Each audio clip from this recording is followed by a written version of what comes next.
ئایندەی کەرکووک دیسانەوە مشتومڕێکی گەرمی لە نێوان لایەنەکانی کەرکووکدا دروست کرد و کورد داوای گێڕانەوەی بۆ سەر هەرێم و تورکمانیش داوای بە هەرێمکردنی دەکات.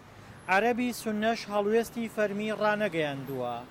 دروستبوونەوەی مشتومڕ لەسەر ئایندەی کەرکووک دوای لێدوانێکی نەجمەدین کەریمی پارێزگاری کەرکووک دێت بۆ دەنگی ئەمریکا کە پاڵپشتی بە هەرێمکردنی کەرکووکی کرد، بەڵام لایەنە کوردیەکان دژی ئەو هەڵوێستەی نەجمەدین کەریم وەستانەوە.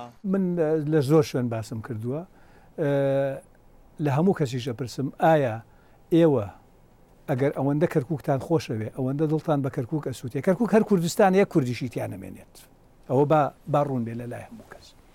بەڵام تۆ قبوڵەکەی کەرکووک لە ژێر دەستی ڕژێمێک بێت، خەڵکت بۆ دا بمەژرێنێ، تعریبت بۆ بکە، هەموو کارێکت بۆ بکە، هەر لەبەر ئەوەی ناتوانانی بیخیتە سەر هەرێمی کوردستان. ئەگەر ئەیتوانین بخێنە سەر هەرێمی کوردستان با ئەمڕۆ بیکەین، بەڵام ئەگەر ناتوانین با بیکەین بە هەرێمێکی سەربەخۆ بۆ ماوەی چەند ساڵێک.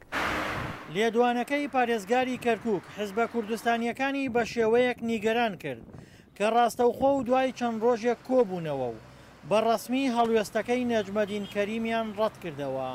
ئێمە هەموو حیزبە کوردستانیەکان لە کەرکووک هەتای سەرکۆکین لەسەرەوەی کە کەرکووک ئەوێ بگەڕێتەوە سەر هەرێمی کوردستان و سەرجەم ناو سەدا بڕێنراوەکان بگەڕێنەوە سەر هەرێمی کوردستان بەپێی مادەی 140.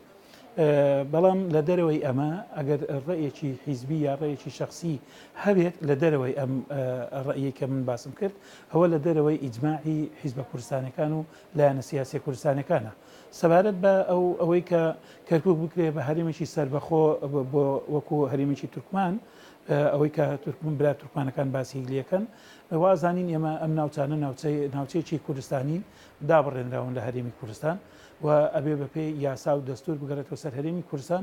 ئێمە ڕێزمان لە بۆچوونەکانی ئەوان هەیە، بەڵام وازانین ئەو بۆچوونانە بۆچوونێکی فەردی نەتەوەیی تورکمانیە و ئیجماعی تورکمانشی لەسەر نییە، بەڵام لەلایەن جەبهەی تورکمانی و فەقەدە مۆزوعە وروژێنراوە.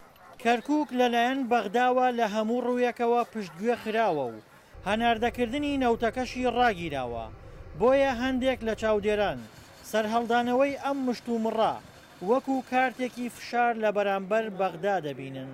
والأحزاب التركمانية بصدد. حزب تورکمانەکان تاوتوی چەند پرۆژەیەک دەکەن. یەکێک لەو پرۆژانە پرۆژەی هەرێمی تورکمانی ئیلیە، ئەوی دیان پرۆژەی بەهرێمکردنی کەرکووکە. ئێمە ئێستا سەرقاڵی چاوپێخشاندنین بەم پرۆژانە و گفتوگۆکردنین لەسەری لەگەڵ لایەنەکانی تردا وەکو تورکیا و ئێران و نەتەوەی گرتوەکان و هەروەها هەرێمی کوردستان.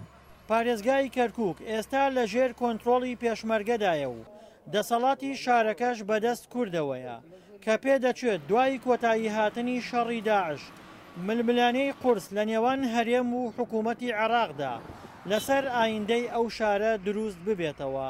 دڵشاد ئەنوەر، دەنگی ئەمریکا، پارێزگای کەرکووک.